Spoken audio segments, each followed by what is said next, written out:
আমাদের সকলে একজন প্রিয় মানুষ, এই সোনার বাংলাদেশের গর্ব আমরা যাদেরকে নিয়ে করতে পারি, যারা অন্যায় অপরাধের উপরে জুলুম অত্যাচার করে ফেলে তাদের প্রতিবাদ করার জন্য আমাদের একজন প্রিয় ভাই আমাদের উসমান হাদি এই পৃথিবীর জমিন থেকে মৃত্যুবরণ করেছেন। অথচ আল্লাহ সুবহানাহু ওয়া তাআলা কোরআন কারীমের ভিতরে স্পষ্ট ভাষায় বললেন সূরাতুল বাকারা 154 নম্বর আয়াতে, এই দুনিয়ার জমিন থেকে যারা আল্লাহর রাস্তার ভিতরে শাহাদাত বরণ করে তাদেরকে তোমরা মৃত বলিও না, বরং তারা জীবিত রয়েছে ইনসাফ কায়েমের জন্য জিহাদ করে। আল জিহাদু হুয়া দাওয়াতু ইলা দ্বীনিল হক ওয়া কিতালু মান লাম ইয়াকবালা। সত্য দিনের প্রতি যে মানুষগুলো আহ্বান করে, সত্যের কথা যে মানুষগুলো বলে, তাদের সাথে যারা সাড়া দিবে না, তাদের সাথে মোকাবেলা করবে, তারা যদি এই দুনিয়ার জমিন থেকে বুলেটের আঘাতে যদি শেষ হয়ে যায়, আমরা তাদেরকে মৃত্যুবরণ করেছি এমনটা বলে। অথচ রব্বুল আলামিন বলছেন, বান্দা তারা কখনো মৃত্যুবরণ করেন নাই, বরং তারা জীবিত, তোমরা তা মূলত দেখতে পারো না। সূরাতুল বাকারার 154 নম্বর আয়াতে আল্লাহ সুবহানাহু ওয়া তাআলা বলেছে। 2 নম্বর হচ্ছে তারা হচ্ছে আমার রিজিক প্রাপ্ত বান্দা এবং বান্দিরা। দুনিয়ার জমিনের ভিতরে যেমন ভাবে আমি আল্লাহ সুবহানাহু ওয়া তাআলা তাদেরকে রিজিক দিয়েছি, আমি আল্লাহ রাব্বুল আলামিনের প্রতি যারা সংগ্রাম করে শাহাদাত বরণ করেছেন তাদেরকে আমি আল্লাহ সুবহানাহু ওয়া তাআলা রিজিক দিয়েছি এবং তাদেরকে রিজিক দান করি। সূরাতুল আল ইমরানের 169 নম্বর আয়াতের মধ্যে এই কথাটা পাওয়া যায়। 3 নম্বর আল্লাহ সুবহানাহু ওয়া তাআলা তাদেরকে প্রতিদান দেন রব্বুল আলামিন কোরআন কারীমের সূরাতুল মুহাম্মাদের ভিতরে 4, 5, 6 নম্বর আয়াতের মধ্যে বলেন, ও বান্দা এই দুনিয়ার জমিন থেকে যখন তুমি বুলেটের আঘাতে মৃত্যুবরণ করবা তথা শাহাদাত বরণ করবা, আমি আল্লাহ সুবহানাহু ওয়া তাআলা তোমাদেরকে আমি নিজ হাতে প্রতিদান করব। এই প্রতিদানটা কি হতে পারে? আল্লাহ সুবহানাহু ওয়া তাআলা বলেন, জান্নাত ছাড়া আর কি হতে পারে বলেন?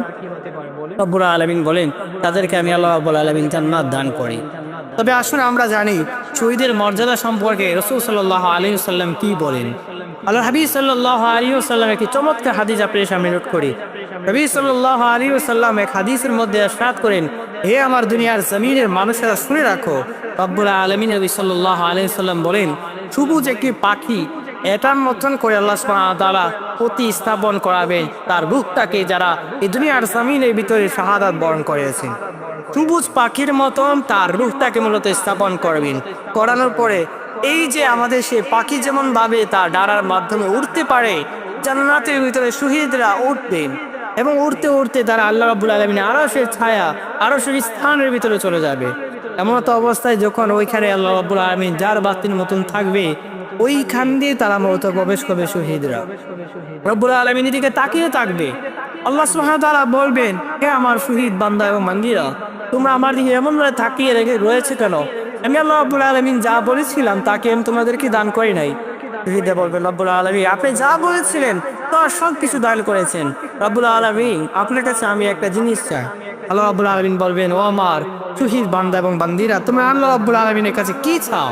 তখন তারা বলবেন, রব্বুল আলামিন এই দুনিয়ার জমিনের ভিতরে আমাদেরকে আরেকবার পাঠান, আল্লাহর রাস্তায় যেন আবার শাহাদাত বরণ করতে পারি। শহীদের যে মর্যাদা, এই মর্যাদা থেকে শহীদরা বলবেন, রব্বুল আলামিন আরেকবার আমাকে পাঠাও।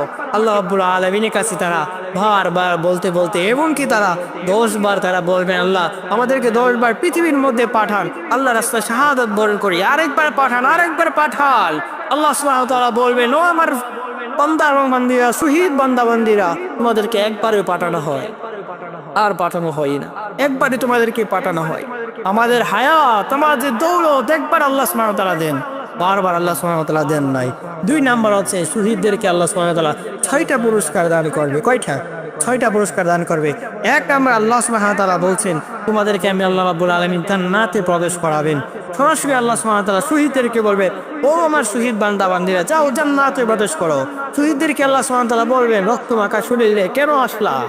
শহীদরা বলবে, আল্লাহ তোমার রাস্তায় আমি শাহাদাত বরণ করেছিলাম, এই রক্ত মাখা শরীর আমি তোমাকে নিয়ে আসলাম, তোমার কাছে আসলাম, তুমি আমাকে আল্লাহ তার বেনিফিট দাও। বেনিফিট আল্লাহ বলবেন, যাও বান্দা তোমাকে আমি আল্লাহ জান্নাত দিয়ে দিলাম। 2 নাম্বার আল্লাহ সুবহানাহু ওয়া তাআলা বলছেন, শহীদের প্রথম রক্তটা যদি এই জমিনের ভিতরে পড়ার সাথে সাথে আল্লাহ সুবহানাহু ওয়া তাআলা তার জীবনের গুনাহগুলোকে আল্লাহ রাব্বুল আলামিন মাফ করে দিয়েছে। আমরা যেন এমন বলতে পারি, ইসলাম কায়েমের জন্য আমাদের উসমান হাদির বুলেটের আঘাতে তার শরীরে যে প্রথম রক্তটা এই জমিনের ভিতরে পড়েছে, এই পড়ার সাথে সাথে আবার মনে হয় আল্লাহ সুবহানাহু ওয়া তাআলা আমাদের প্রিয় উসমান হাদিকে আল্লাহ রাব্বুল আলামিন ক্ষমা ঘোষণা করে দিয়েছে। 2 নাম্বার গেল। 3 নাম্বার আল্লাহ সুবহানাহু ওয়া তাআলা বলছেন কবরের আযাবকে আল্লাহ সুবহানাহু ওয়া তাআলা তাদেরকে মাফ করে দিন। 4 নাম্বার আল্লাহ সুবহানাহু ওয়া তাআলা বলেন হাসরের মাঠকে আল্লাহ রাব্বুল আলামিন তাদের জন্য নিরাপত্তা করে দেন। তারপরে আল্লাহ সুবহানাহু ওয়া তাআলা বলেন ঈমানদার যে মুত্তাকিন যারা আছে এই মুত্তাকিনের মুকুট আল্লাহ সুবহানাহু ওয়া তাআলা তাদেরকে পরিধান করে দেয়। তারপরে আল্লাহ সুবহানাহু ওয়া তাআলা বলছে তোমাদেরকে আমি আল্লাহ রাব্বুল আলামিন আমার শহীদ বান্দা এবং বান্দীরা যারা দুনিয়ার জমিনের ভিতরে স্ত্রীরা বলেন স্বামী আমার আপনি শহীদ হওয়ার কোনো প্রয়োজন নাই, আল্লাহর সাথে সংগ্রাম করার প্রয়োজন নাই। স্ত্রীরা বাধা দিয়ে রাখতেন, স্ত্রীরা তাদেরকে ইন্সপায়ার করতো না, সংগ্রাম করার জন্য আগ্রহ করতে না। অথচ রাব্বুল আলামিন বলছেন বান্দা আমি আল্লাহ রাব্বুল আলামিনের প্রতি যারা সংগ্রাম করবে তাদেরকে আমি আল্লাহ রাব্বুল আলামিন হুরগিলমান দিয়ে আপ্যায়ন করব। শুধু একটা নয়, 2টা নয়, আল্লাহ সুবহানাহু ওয়া তাআলা 72টা হুরগিলমান দিয়ে ওই শহীদ বান্দা এবং বান্দীদেরকে আপ্যায়ন করবে। আমাদের যারা সংগ্রাম করেছেন ইসলাম কায়েমের জন্য, যারা সংগ্রাম করেছেন ইনসাফ কায়েমের জন্য, যারা আমাদের কাছ থেকে চলে গিয়েছেন তাদেরকে আল্লাহ সুবহানাহু ওয়া তাআলা শহীদদেরকে আল্লাহ রাব্বুল আলামিন পুরস্কার দিবেন। আল্লাহ রাব্বুল আলামিনের দিদার, আল্লাহ রাব্বুল আলামিনের জান্নাত, এই জান্নাতের মাধ্যমে একজন শহীদ আল্লাহ সুবহানাহু ওয়া তাআলার দিদার লাভ করবে। তাই আসুন আমরা দোয়া করি, আজকে আমাদের সকলের প্রিয় ওসমান হাদির জন্য দোয়া করি রাব্বুল আলামিন যেন তার প্রিয় বান্দাকে আল্লাহ রাব্বুল আলামিন জান্নাত দান করো। আল্লাহ রাব্বুল আলামিন তার গুনাহগুলোকে আল্লাহ রাব্বুল আলামিন ক্ষমা করো। আল্লাহ দুনিয়ার জমিনের ভিতরে যত ভুল ভ্রান্তিগুলো আছে তাকে আপনি ক্ষমা করেন। পাশাপাশি তার যে সৎ এবং তার আদর্শ যে ছিলেন, যে চেয়েছিলেন ইনসাফের জন্য, সে চেয়েছিলেন শহীদ তামান্না, আল্লাহ রাব্বুল আলামিন তার প্রিয় বান্দাকে শহীদ হিসাবে কবুল মঞ্জুর করুক। আমিন। আসসালামু আলাইকুম ওয়া রাহমাতুল্লাহি ওয়া বারাকাতুহু।